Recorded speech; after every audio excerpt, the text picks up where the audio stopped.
اعوذ باللہ من الشیطان الرجیم بسم اللہ الرحمن الرحیم رب اشرح لی صدری ویسر لی امری واحلل عقدۃ من لسانی یفقہوا قولی اللہم فقہنی فی الدین۔ میری عزیز ساتھیوں، السلام علیکم ورحمۃ اللہ وبرکاتہ۔ جیسے کہ پچھلے لیکچر میں ہم لوگ غزوہ احزاب کا پڑھ رہے تھے کہ وہ اپنے نبی نے ایک خندق کھدوائی تھی اور اس میں بھی بہت سارے جو منافقین تھے وہ چھٹ چھٹ کر الگ ہو گئے تھے۔ وہ کہنے لگے تھے کہ ہمیں اجازت مل جائے تو ہم اپنے گھر پہ ہی جا کے پناہ لے لیں، اور کچھ ایسے بھی لوگ تھے جو ایمان کے پکے تھے، تو ایسے حالات میں جب انہوں نے اتنے سارے تقریباً 10,000 اپنے مخالفین کو دیکھا تو ان کا جذبہ اور بھی زیادہ بڑھ گیا اور ان کی ایمان میں کہیں سے بھی کوئی تبدیلی نہ آئی۔ دشمن تقریباً 1 مہینے تک گھیرا ڈال کر پڑے رہے۔ یہ محاصرہ اتنا سخت تھا کہ مسلمانوں کو 3 وقت تک کھانا میسر نہ آتا تھا۔ محاصرہ انتہائی شدید اور خطرناک ہو چکا تھا۔ محاصرہ کرنے والے خندق کو پار نہیں کر سکتے تھے، اس لیے وہ دوسری طرف ہی ٹھہرے ہوئے تھے۔ محمد صلی اللہ علیہ وسلم نے اپنی فوج کو خندق کے مختلف حصوں پر لگا دیا تھا۔ کفار باہر سے پتھر اور تیر برساتے تھے اور ادھر سے بھی جواب دیا جاتا تھا۔ اس درمیان میں اکا دکا حملے بھی ہو جاتے تھے۔ کبھی کبھی کفار کا دباؤ اتنا بڑھ جاتا تھا کہ ان کو خندق کے اس پار روکنے کے لیے پوری چاک و چوبند سے جم کر مقابلہ کرنا پڑتا تھا، یہاں تک کہ ایک بار ایسا بھی ہوا کہ نماز تک قضا ہو گئی۔ اس کے بعد اللہ کی مدد آئی۔ محاصرہ جتنا لمبا ہوتا تھا، حملہ کرنے والے کی ہمت کم ہوتی جاتی تھی۔ 10,000 آدمیوں کے کھانے پینے کا انتظام کرنا کوئی آسان بات تو تھی نہیں، پھر انتہائی سردی۔ اس دوران ایک بار ایسی سخت طوفانی ہوا چلی کہ کافروں کے خیمے اکھڑ گئے، ساری فوج تتر بتر ہو گئی۔ ہوا کیا تھی؟ خدا کا عذاب تھا وہ، اور واقعی یہ طوفان اللہ تعالیٰ نے مسلمانوں کے لیے رحمت اور کافروں کے لیے عذاب بنا کر بھیجا تھا۔ اس واقعے کو اللہ تعالیٰ نے اپنا احسان فرمایا ہے۔ فرمایا، مسلمانوں، خدا کے اس احسان کو یاد کرو جب کہ فوج تم پر ٹوٹ پڑی تو ہم نے ان پر طوفانی آندھی بھیجی اور ایسی فوج بھیجی، یعنی کہ فرشتوں کی فوج، جس کو تم دیکھ نہیں سکتے تھے۔ یہ سورہ احزاب میں آیت نمبر 9 میں اللہ تعالیٰ نے بتایا ہے۔ چنانچہ کافر ان حالات کا مقابلہ نہ کر سکے، ان کی قوت ٹوٹ گئی۔ یہود نے پہلے کنی کاٹی اور جب قریش تنہا رہ گئے تو ان کو بھی سوائے واپس جانے کے کوئی صورت نظر نہ آئی، اور اس طرح محض اللہ کا فضل ہوا اور اس کی غیبی امداد سے مدینے پر جو بادل چھا گئے تھے وہ آپ چھٹ گئے۔ اس غزوہ کا ذکر قرآن پاک میں جس انداز سے آیا ہے اس میں مسلمانوں کی تربیت اور تذکیر کی جو پہلو نمایاں کیے گئے ہیں ان میں سے چند یہ ہیں۔ اور غزوہ وہ ہوتا ہے، اس جنگ کو غزوہ کہا جاتا ہے جس میں آپ صلی اللہ علیہ وسلم شریک ہوئے تھے۔ پچھلے ہم لوگ نے جتنی بھی ابھی پڑھی ہیں وہ سب غزوہ بدر، غزوہ احد اور یہ غزوہ خندق، جسے ہم لوگ کیا نام تھا اس کا، غزوہ احزاب بھی اس کو کہتے ہیں، اس کا ایک نام غزوہ خندق بھی ہے۔ اس کے بعد اللہ کے فضل پر بھروسہ رکھا ان لوگوں نے۔ مومنوں کا ایمان ہے کہ اصل طاقت اللہ کے پاس ہے، جو کچھ ہوتا ہے اس کی معیشت یعنی کہ مرضی اور اس کے حکم سے ہوتا ہے۔ وہ اپنی کسی کامیابی کو اپنی تدبیروں یا اپنی قوتوں کے نتیجہ نہیں سمجھتا، بلکہ اسے اللہ کا فضل سمجھتا ہے۔ جیسے کہ واقعتاً وہ ہے، احزاب کی لڑائی میں 10-12 ہزار کا لشکر 3,000 مسلمانوں کا کچھ نہ بگاڑ سکا اور اسے پریشان ہو کر واپس ہی جانا پڑا۔ یہ موقع ایسا تھا کہ ہو سکتا تھا کہ کچھ مسلمان اس طرح سوچنے لگتے کہ ان کی اپنی تدبیروں کا نتیجہ تھا، یعنی کہ خندق کھودنا۔ جو سلمان فارسی نے یہ آئیڈیا دیا تھا تو بہت سے لوگ یہ بھی سوچ سکتے تھے کہ ہم نے خندق کھودی ہے اس لیے ہم محفوظ ہو گئے ہیں، اس لیے اس تدبیر پر ناز کرنے کا اچھا خاصا موقع تھا۔ لیکن اللہ تعالیٰ نے بر وقت اس کمزوری سے بچنے کے لیے، اس کمزوری یعنی تھوڑا سا بھی اپنے اندر گھمنڈ نہ آ جائے، اس کے لیے ارشاد فرمایا کہ اے ایمان والو، اللہ کے اس احسان کو یاد کرو کہ جب فوجیں تم پر ٹوٹ پڑی تو ہم نے ان پر طوفانی آندھی بھیجی اور ایسی فوج یعنی کہ ایسی فرشتوں کی فوج جسے تم دیکھ نہیں سکتے تھے۔ سورہ احزاب کی آیت نمبر 9 میں یہ اللہ تعالیٰ نے فرمایا ہے۔ اسلامی تحریک کے علمبرداروں کے لیے ذہن کی یہی تربیت مطلوب تھی کہ ان کا بھروسہ صرف اللہ کے فضل پر ہو اور صرف خدا کے کارساز مطلق یعنی کہ اکیلا کام بنانے والا سمجھتے ہوئے وہ اقامت دین کے جد و جہد میں مسلسل قدم بڑھاتے رہیں، چاہے مقابل کی قوت اور طاقت کچھ ہی کیوں نہ ہو، چاہے کتنا بھی ہمارے جو مخالفین ہیں وہ کتنے ہی طاقتور کیوں نہ ہوں، لیکن ہمیں بھروسہ صرف اللہ پر رکھنا ہے۔ اس کے بعد دعوی ایمان کی جانچ ہوئی۔ مصائب کے وقت انسان کے ایمان کی جانچ ہو جاتی ہے، اسے خود بھی معلوم ہوتا ہے کہ وہ کتنے پانی میں ہے۔ ہمارے پاس جب کوئی پریشانی آتی ہے تو ہمیں خود بھی پتہ چل جاتا ہے، اگر ہم صبر کرتے ہیں تو ہمیں پتہ چل جاتا ہے اچھا میں نے صبر کر لیا تو مطلب میرے اندر تھوڑا ایمان ہے، اور اگر ہمارے اوپر پریشانی آئی اور ہم بری باتیں کرنے لگے، منہ سے خراب باتیں نکالنے لگے، تو بھی ہمیں پتہ چل جاتا ہے کہ ہمارے اندر کتنا صبر اور ایمان ہے۔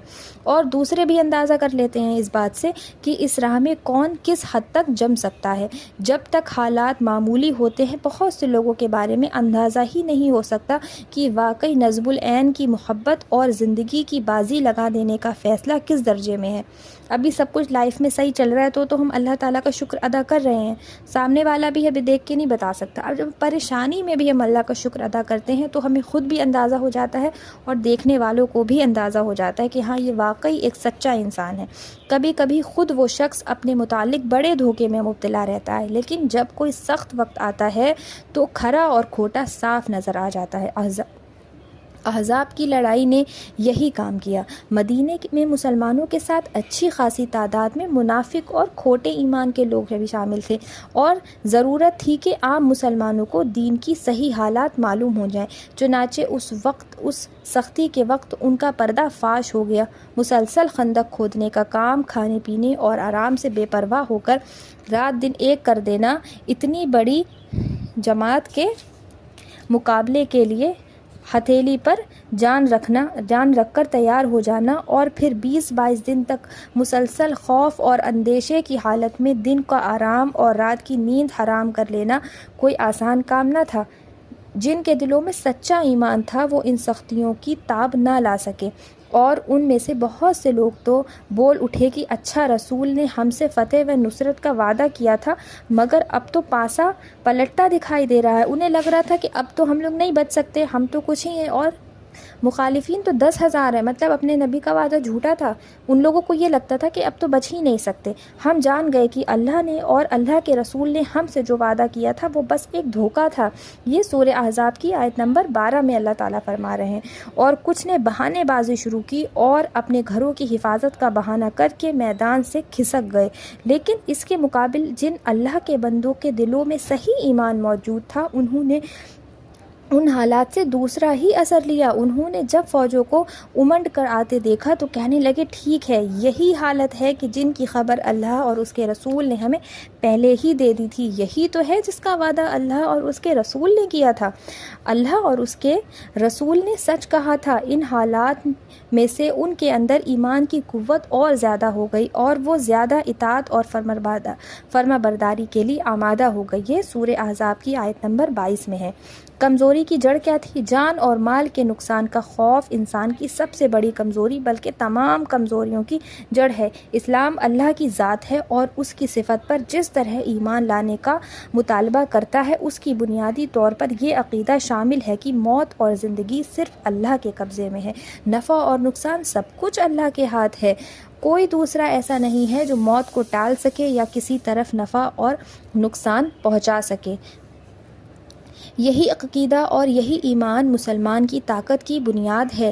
یہی بنیاد جتنی کمزور رہے گی اتنی ہی کمزور انسان کا ایمان دکھائی دے گا۔ چنانچہ اس کمزوری کو دور کرنے کے لیے صاف صاف فرما دیا گیا کہ اے نبی ان سے کہہ دیجئے کہ اگر تم موت یا قتل کے ڈر سے بھاگو گے تو بھاگنے کا تمہارا کوئی فائدہ نہ ہوگا۔ یہ بات بھی بتا دیجئے جو وہ سوچیں کہ اگر اللہ یہ فیصلہ کرے کہ انہیں کوئی نقصان پہنچ جائے تو وہ کون ہے جو انہیں اللہ سے بچا لے، اور اگر اللہ یہ فیصلہ کرے کہ انہیں کوئی نفع پہنچ جائے تو وہ کون ہے جو اسے روک دے۔ انہیں یاد رکھنا چاہیے اللہ کے سوا وہ کسی کو نہ اپنا حمایتی پائیں گے اور نہ مددگار۔ یہ سورہ احزاب کی آیت نمبر 17 میں ہے۔ اگر یہ عقیدہ کسی کے دل میں موجود ہے تو پھر پیچھے قدم پڑنے کا کیا مطلب؟ انسان کو ہر نازک موقع پر اپنے ایمان کی جانچ کرتے رہنا چاہیے۔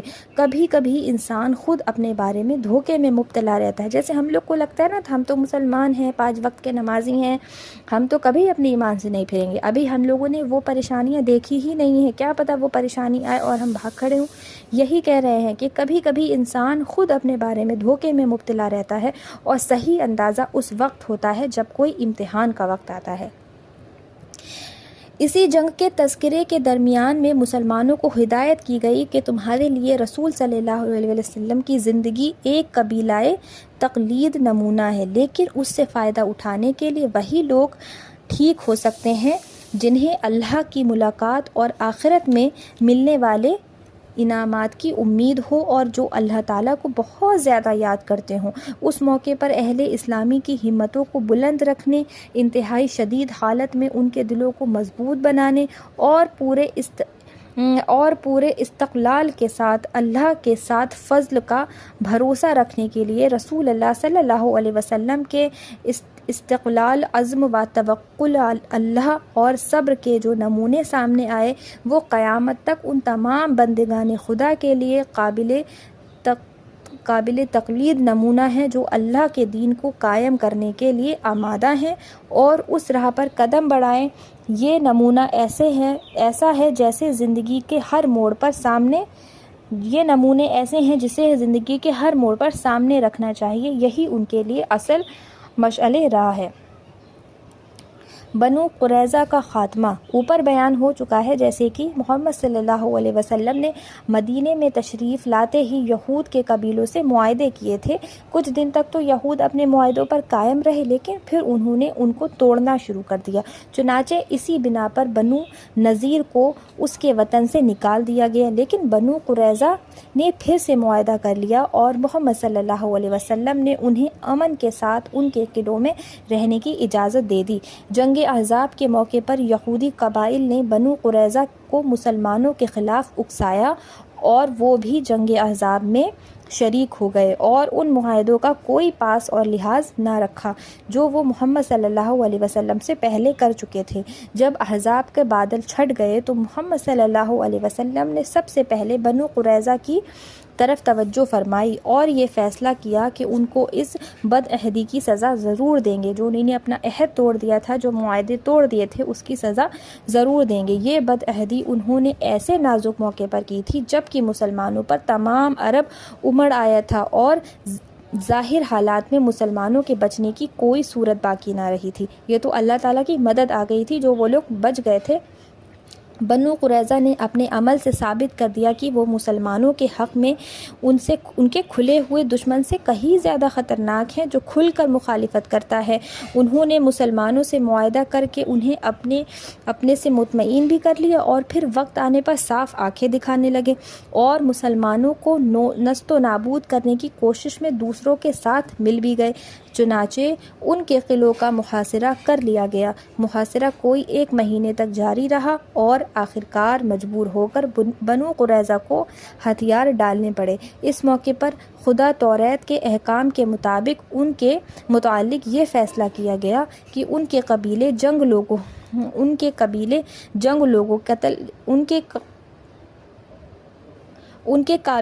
لوگوں کو قتل کیا جائے، باقی گرفتار کر لیے جائیں اور ان کا مال و اسباب ضبط کر لیا جائے۔ اس موقع پر تقریباً 400 افراد قتل کیے گئے، جن میں ایک عورت بھی تھی جو اس جرم میں قتل کی گئی کہ اس نے قلعے کی دیوار سے پتھر گرا کر ایک مسلمان کو مار ڈالا تھا۔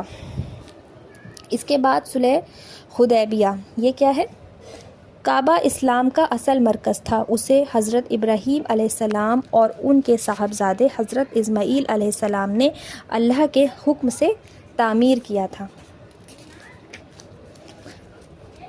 مسلمانوں کو اسلام میں اس مرکز سے نکلے ہوئے اب 6 سال ہو چکے تھے۔ پھر اسلام کے اہم ارکان میں حج بھی ایک اہم رکن ہے، یعنی کہ تھا بھی۔ اس لیے اب مسلمانوں کی شدید خواہش تھی کہ وہ خانہ کعبہ کا حج کریں۔ خانہ کعبہ کی زیارت کے لیے سفر شروع ہوا۔ یوں تو عرب والے سال بھر لڑتے رہتے تھے، تاہم حج کے موقع پر 4 مہینے میں وہ اس لیے لڑائی بند کر دیتے تھے کہ لوگوں کو کعبہ تک جانے اور واپس آنے کے لیے امن میسر آ جائے اور اس طرح وہ اطمینان کے ساتھ کعبے کی زیارت کر سکیں۔ ذی القعدہ 6 ہجری میں محمد صلی اللہ علیہ وسلم نے کعبے کی زیارت کا ارادہ فرمایا۔ بہت سے مہاجرین اور انصار اس سعادت کے منتظر تھے کہ کعبے کی زیارت ہو، چنانچہ 1400 مسلمان ساتھ چلنے کے لیے تیار ہو گئے۔ مقام ذوالحلیفہ میں پہنچ کر قربانی کی شروعاتی رسم ادا کی گئی۔ اس طرح اس بات کا اعلان ہو گیا کہ مسلمانوں کا ارادہ صرف خانہ کعبہ کی زیارت کا ہے، لڑائی یا حملے کا کوئی امکان نہیں۔ پھر بھی محمد صلی اللہ علیہ وسلم نے ایک صاحب کو مکے بھیجا کہ وہاں جا کر قریش کے ارادے کی خبر لائیں۔ وہ خبر لائے کہ قریش نے تمام قبائل کو اکٹھا کر کے کہہ دیا کہ محمد صلی اللہ علیہ وسلم مکے میں نہیں آ سکتے اور وہ سب مقابلے کے لیے تیار ہیں۔ ان لوگوں نے مکے سے باہر ایک مقام پر اپنی فوجیں جمع کرنی شروع کر دیں اور مقابلے کے لیے بالکل تیار ہو گئے۔ قریش سے بات چیت۔ محمد صلی اللہ علیہ وسلم اس خبر کے باوجود آگے بڑھتے رہے اور حدیبیہ کے مقام پر پہنچ کر قیام کیا۔ مکے میں سے ایک منزل کے فاصلے پر حدیبیہ نام کا ایک کنواں ہے اور یہی نام اس گاؤں کا بھی پڑ گیا ہے جہاں قبیلہ خزاعہ اور سردار محمد صلی اللہ علیہ وسلم کی خدمت میں حاضر ہوئے اور بتایا کہ قریش نے لڑائی کی تیاری کر لی ہے اور وہ آپ کو مکے میں نہ جانے دیں گے۔ آپ نے فرمایا کہ ان میں سے جا کر کہہ دو کہ ہم تو صرف عمرے کے خیال سے آئے ہیں، لڑائی کرنا مقصد نہیں ہے، ہمیں خانہ کعبہ کے طواف اور زیارت کا موقع دینا چاہیے۔ جب یہ پیغام قریش کے پاس پہنچا تو کچھ شریف لوگوں نے تو کہا کہ ہمیں محمد کا پیام سننے کی ضرورت ہی نہیں ہے، لیکن سنجیدہ لوگوں میں سے ایک شخص عروہ نے کہا کہ تم میرے اوپر بھروسہ کرو اور میں جا کر محمد صلی اللہ علیہ وسلم سے بات کرتا ہوں۔ چنانچہ عروہ محمد صلی اللہ علیہ وسلم کی خدمت میں حاضر ہوا، لیکن کوئی معاملہ طے نہ ہو سکا۔ اس درمیان میں قریش نے ایک دستہ مسلمانوں پر حملہ کرنے کے لیے بھی بھیج دیا۔ یہ لوگ گرفتار کر لیے گئے، لیکن محمد صلی اللہ علیہ وسلم نے اپنی مہربانی سے ان کو معاف کر دیا اور چھوڑ دیے گئے۔ اب یہ طے پایا کہ صلح کی بات چیت کرنے کے لیے حضرت عثمان رضی اللہ تعالیٰ عنہ کو مکے بھیجا جائے۔ حضرت عثمان مکے تشریف لے گئے، لیکن قریش کسی طرح راضی نہ ہوئے کہ مسلمانوں کو کعبے کی زیارت کا موقع دیا جائے، بلکہ انہوں نے حضرت عثمان کو بھی روک لیا۔ یہاں پر ہے بیت رضوا۔ یہاں مسلمانوں میں کسی طرح یہ خبر اڑ گئی کہ حضرت عثمان رضی اللہ تعالیٰ عنہ شہید کر دیے گئے ہیں۔ اس خبر نے مسلمانوں کو بے چین کر دیا۔ محمد صلی اللہ علیہ وسلم نے اس خبر کو سن کر فرمایا کہ اب تو عثمان رضی اللہ تعالیٰ عنہ کا خون کا بدلہ لینا ضروری ہے۔ یہ کہہ کر آپ ایک ببول کے پیڑ کے نیچے بیٹھ گئے۔ یہاں آپ نے صحابہ کرام رضی اللہ عنہم اجمعین سے اس بات پر بیعت لی کہ ہم مر جائیں گے لیکن لڑائی سے منہ نہ موڑیں گے اور قریش سے حضرت عثمان رضی اللہ تعالی عنہ کے خون کا بدلہ لیں گے۔ اس قول و قرار نے مسلمانوں کے اندر عجب جوش پیدا کر دیا اور ان میں سے ہر ایک شوق شہادت میں سرشار کفار سے بدلہ لینے کے لیے تیار ہو گئے۔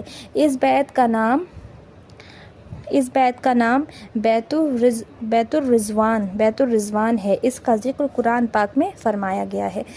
اور جن خوش نصیبوں نے اس موقع پر محمد صلی اللہ علیہ وسلم کے دست مبارک پر بیعت کی، ان کے حق میں اللہ تعالیٰ نے اپنی خوشنودی کا اظہار فرمایا۔ صلح کا معاہدہ۔ مسلمانوں کے اس جوش و خروش کی اطلاع قریش میں بھی ہوئی۔ ادھر یہ بھی معلوم ہو گیا کہ حضرت عثمان کے قتل کی اطلاع غلط تھی۔ قریش نے صلح بن عمر کو اپنا سفیر بنا کر بھیجا تاکہ وہ صلح کے بارے میں بات چیت کر سکیں۔ ان سے دیر تک صلح کے بارے میں بات چیت ہوتی رہی۔ آخر کار صلح کی شرط طے کی گئی۔ صلح نامہ لکھنے کے لیے حضرت علی رضی اللہ تعالیٰ عنہ کو بلایا گیا۔ صلح نامے میں جب یہ لکھا گیا کہ یہ معاہدہ محمد الرسول اللہ صلی اللہ علیہ وسلم کی طرف سے ہے، تو قریش کے نمائندے صلح نے اعتراض کیا کہ لفظ رسول اللہ نہیں لکھنا چاہیے، اسی بات پر تو ہمیں اختلاف ہے۔ چنانچہ محمد صلی اللہ علیہ وسلم نے اس کی بات مان لی اور اپنے دست مبارک سے رسول اللہ کے الفاظ مٹا دیے اور فرمایا کہ تم نہیں مانتے تو کیا ہوا، لیکن میں خدا کی قسم اللہ کا ہی رسول ہوں۔ جن شرطوں پر صلح ہوئی وہ شرطیں کیا تھیں؟ نمبر 1 تھی مسلمان اس سال واپس چلے جائیں گے۔ نمبر 2 اگلے سال آ جائیں اور صرف 3 دن تک رہ کر واپس چلے جائیں۔ نمبر 3 ہتھیار لگا کر نہ آئیں، صرف تلوار ساتھ رکھ سکتے ہیں، مگر وہ بھی نیام میں رہے گی، باہر نہ نکالی جائے گی۔ نمبر 4 مکے میں جو مسلمان باقی رہ گئے ہیں اس میں سے کسی کو اپنے ساتھ نہ لے جائیں، اور اگر کوئی مسلمان مکے میں واپس آنا چاہے تو اسے بھی نہ روکیں۔ نمبر 5 کافروں یا مسلمانوں میں سے اگر کوئی شخص مدینہ چلا جائے تو اسے واپس کر دیا جائے، لیکن اگر کوئی مسلمان مکے میں آ جائے تو وہ واپس نہیں کیا جائے گا۔ نمبر 6 قبائل عرب کو اختیار ہوگا کہ وہ مسلمانوں یا کافروں میں سے جس کے ساتھ چاہیں معاہدہ کر لیں۔ نمبر 6 یہ معاہدہ 10 سال تک قائم رہے گا۔ یہ تمام شرطیں بظاہر مسلمانوں کے خلاف تھیں اور ان سے صاف ظاہر ہوتا تھا کہ مسلمانوں نے دب کر صلح کی ہے۔ حضرت ابو جندل کا معاملہ۔ اتفاق کی بات کی ابھی صلح نامہ لکھا ہی جا رہا تھا کہ سہیل کے بیٹے حضرت ابو جندل مکے سے کسی طرح سے بھاگ کر یہاں پہنچ گئے اور بیڑیاں پہنے ہوئے مسلمانوں کے سامنے آ کر گر پڑے۔ سب کو اپنی بپتا سنائی اور بتایا کہ صرف اسلام قبول کرنے کی سزا میں ان کو کیسی کیسی تکلیفیں دی جا رہی ہیں۔ ابو جندل نے محمد صلی اللہ علیہ وسلم سے درخواست کی، حضور مجھے کافروں کے پنجے سے چھڑا کر اپنے ساتھ لے چلیں۔ سہیل نے یہ دیکھ کر کہا کہ صلح کے معاہدے کی تکمیل کا یہ پہلا موقع ہے۔ صلح نامہ سے آپ ابو جندل کو اپنے ساتھ نہیں لے جا سکتے تھے، یہ بڑا نازک موقع تھا۔ ایک طرف معاہدے کا پاس، دوسری طرف ایک مظلوم مسلمان جس پر ظلم و ستم اس لیے توڑا جا رہا تھا کہ اس نے اسلام قبول کر لیا تھا، اور جو فریاد کر رہا تھا کہ اے مسلمان بھائیوں، کیا تم مجھے پھر کافروں کے ہاتھ میں دے دینا چاہتے ہو؟ تمام مسلمان یہ صورتحال دیکھ کر تڑپ اٹھے۔ حضرت عمر رضی اللہ تعالیٰ عنہ نے تو محمد صلی اللہ علیہ وسلم سے یہاں تک کہہ دیا کہ جب آپ اللہ کے سچے نبی ہیں تو پھر ہم یہ ذلت کیوں گوارا کریں؟ لیکن محمد صلی اللہ علیہ وسلم نے فرمایا کہ میں خدا کا پیغمبر ہوں اور اس کے حکم کی نافرمانی نہیں کر سکتا ہوں، خدا میری مدد کرے گا۔ غرض یہ کہ صلح نامہ مکمل ہوا۔ ابو جندل کو صلح نامہ کی شرط کے مطابق واپس ہونا پڑا اور اسلام کے فداکاروں نے اطاعت رسول کا ایک سخت امتحان پاس کر لیا۔ ایک طرف بظاہر اسلام کی توہین تھی، حضرت ابو جندل کی حالات زار تھی، اور دوسری طرف رسول کی بیچو و چرا اطاعت تھی۔ محمد صلی اللہ علیہ وسلم نے حضرت ابو جندل سے فرمایا، ابو جندل صبر اور ضبط سے کام لو، خدا تمہارے لیے اور مظلوموں کے لیے کوئی راہ ضرور نکالے گا۔ اب صلح ہو چکی تھی، ہم ان لوگوں سے بدعہدی نہیں کر سکتے۔ حضرت ابو جندل کو اس طرح بیڑیاں پہنے ہوئے واپس جانا پڑا۔ صلح حدیبیہ کے کیا اثرات ہوئے؟ صلح نامہ مکمل ہو جانے کے بعد محمد صلی اللہ علیہ وسلم نے حکم دیا کہ لوگ یہی قربانی کریں۔ پہلے محمد صلی اللہ علیہ وسلم نے خود قربانی کی اور بال منڈوائے، اس کے بعد صحابہ نے حکم کی تعمیل کی۔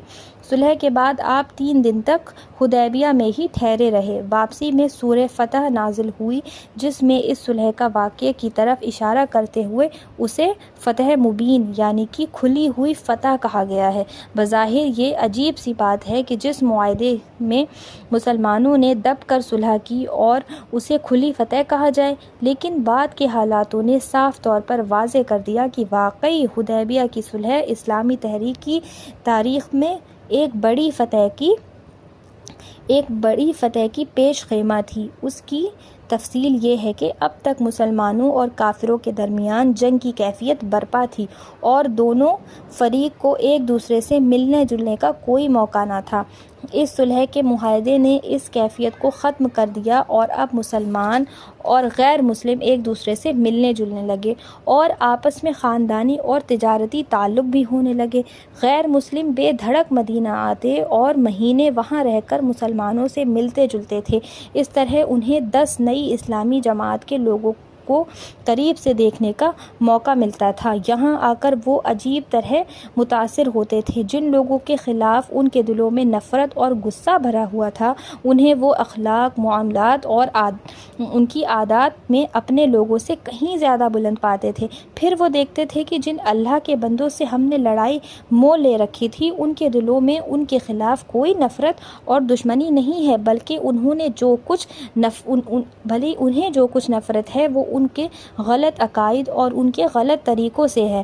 مسلمان جو بات کہتے ہمدردی اور انسانیت سے بھری ہوئی ہوتی، باوجود اتنی لڑائی کے مسلمان ان کے ساتھ انسانی ہمدردی اور حسن سلوک میں کوئی کمی نہیں رکھتے تھے۔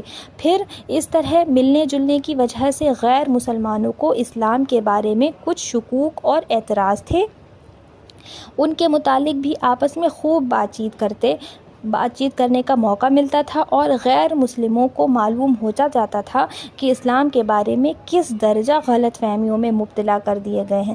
غرض یہ کہ اس صورتحال نے کچھ ایسے حالات پیدا کر دیے کہ غیر مسلموں کے دل خود بخود اسلام کی طرف کھنچنے لگے اور آپس کی غلط فہمیوں کے جو پردے ان کے لیڈروں نے ان کے دلوں پر ڈال رکھے تھے وہ سب اٹھنا شروع ہو گئے۔ چنانچہ اس معاہدے کے بعد صرف 150 برس میں اتنے لوگوں نے اسلام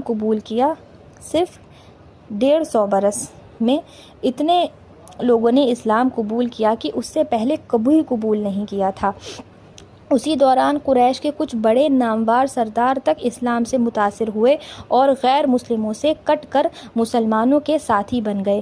حضرت خالد بن ولید اور حضرت عمر بن العاص اسی زمانے میں اسلام لائے، اور جب اسلام کے دائرۂ اثر اتنا پھیل گیا کہ اس کی طاقت اتنی زبردست ہو گئی کہ اب پرانی جاہلیت کو اپنی موت صاف نظر آنے لگی۔ کفار کے لیڈر اس صورتحال کا اندازہ کر کے بے خول ہو کر اٹھے۔ قریش کو صاف نظر آنے لگا کہ وہ اسلام کے مقابلے میں یقیناً بازی ہار جائیں گے۔ اب انہوں نے اس کے سوا کوئی چارہ نظر نہ آیا کہ وہ معاہدے کو جلد سے جلد توڑ ڈالیں اور اسلامی تحریک کے خلاف ایک بار پھر ڈٹ کر قسمت آزمائیں اور اس بڑھتے ہوئے سیلاب کو جس طرح ہو روکا جا سکے روکیں۔ اس معاہدے کو توڑنے کا ذکر آئندہ فتح مکہ کے سلسلے میں اپنے مناسب موقع پر آئے گا۔ تو جو صلح حدیبیہ ہوئی تھی وہ ہوئی تو حالانکہ سب مسلمانوں کے خلاف تھی، لیکن اللہ تعالیٰ نے اسے کھلی فتح بتایا تھا، اور اس کے جو اثرات تھے وہ بھی کچھ اس طریقے تھے کہ بہت سارے جو نان مسلمز تھے وہ مسلمانوں سے متاثر ہو کر اسلام قبول کرنے لگے۔ آج یہیں تک رہے گا، انشاءاللہ تعالیٰ اس کے آگے کل پڑھیں گے۔ وآخر دعوانا الحمدللہ رب العالمین۔ السلام علیکم ورحمۃ اللہ وبرکاتہ۔